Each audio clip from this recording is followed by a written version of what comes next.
Les Jeux Olympiques de Paris 2024 touchent à leur fin. Alors que la cérémonie de clôture aura lieu ce dimanche 11 août, 26 juillet, Tony Estanguet, grand patron de cette JO, est revenu sur les événements marquants de ces 2 dernières semaines riches en émotions.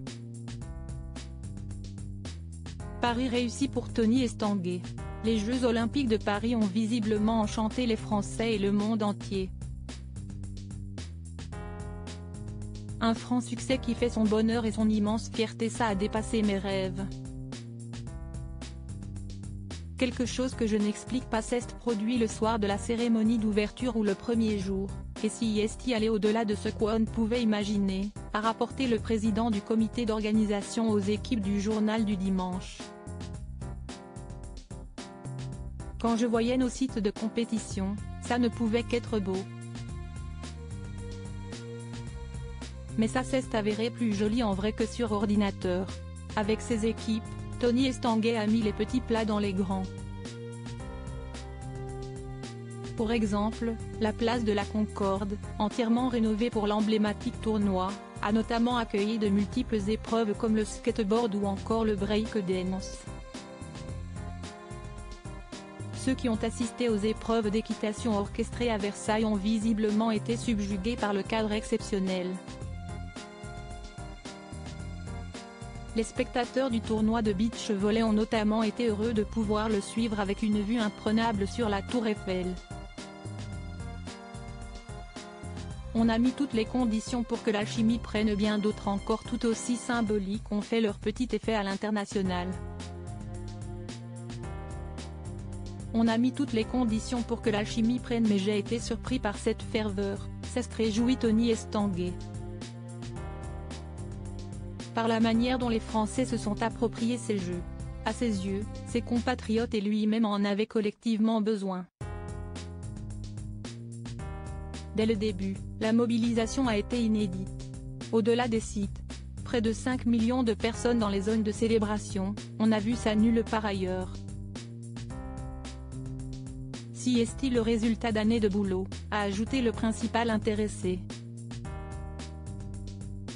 Impossible pour lui de ne pas rebondir quant à la cérémonie d'ouverture imaginée par Thomas Joly qui s'est orchestrée le 26 juillet.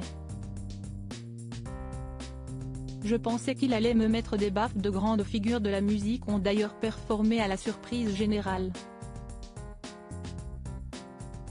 Si Aya Nakamura était pressentie depuis plusieurs mois pour s'illustrer en musique, la pop-star Lady Gaga a mis à l'honneur le cabaret français.